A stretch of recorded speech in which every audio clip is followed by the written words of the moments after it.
আমাদের সাথে দুটো এক্সট্রাডিশন ট্রিটি হওয়ার কথা, একটা হচ্ছে মালদ্বীপের সাথে এবং কাতারের সাথে।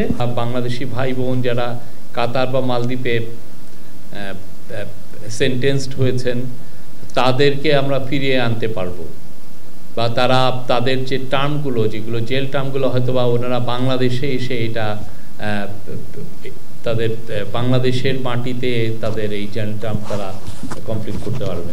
আর একটা হচ্ছে রপ্তানি নীতি নিয়ে আলাপ হয়েছে এবং আমার জানা মতে এটা অ্যাপ্রুভ হয়েছে। এটার এটার 3 বছরের জন্য 2024 থেকে 2027। এটার 2027 সালে এটার গোল হচ্ছে যে $110 বিলিয়ন আমরা এক্সপোর্ট করতে চাই। পানির সরবরাহ পয়ঃনিষ্কাশন কর্তৃপক্ষ অধ্যাদেশ 2024, এটা খসড়ার নীতিগত ও চূড়ান্ত অনুমোদন হয়েছে এবং বিবিধ কিছু আলাপ হয়েছে এবং এদের মধ্যে একটা হচ্ছে আপনারা জানেন যে গার্মেন্টসের বিভিন্ন ফ্যাক্টরিতে অনেক প্রোটেস্ট হচ্ছে, বা আমাদের শ্রমিক ভাই বোনরা অনেক রাস্তা ব্যারিকেড দিয়ে তারা প্রোটেস্ট করছেন।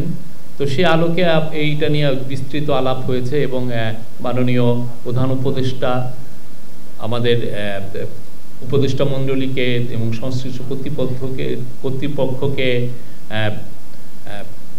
নির্দেশ দিয়েছেন যাতে এই সমস্যা, এই যে শ্রমিক ভাই বোনদের যে প্রোটেস্টটা, সেটার বিষয়ে তারা যেন তাৎক্ষণিক এবং এটার জন্য লাস্টিং একটা স্টেপ নেন। তো সেই অনুযায়ী আপনারা সামনে খুবই আমার মনে হয় যে ভালো কিছু পদক্ষেপ দেখবেন।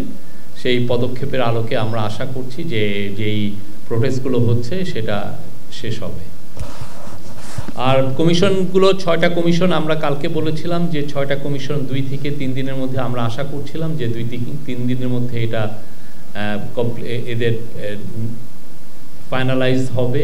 তো আমরা আজকে যেটা জানতে পারলাম সেটা হচ্ছে 5টা কমিশন মোটামুটি ফাইনালাইজ, এটা জাস্ট ডিক্লারেশনটা বাকি। আর একটা কমিশনের 2-1 জনের নাম একটু বাকি আছে, এটাও আমরা আশা করছি 1-2 দিনের মধ্যে এটা ফাইনালাইজ হবে। আর পলিটিক্যাল পার্টিগুলোর সাথে আলাপটা শুরু হচ্ছে শনিবার 2:30টার সময়। প্রথম দিন বিএনপি থাকবে, এটুকু আমি বলতে পারি। এরপরে তো আরও বাংলাদেশের প্রধান কিছু পার্টিগুলো থাকবে।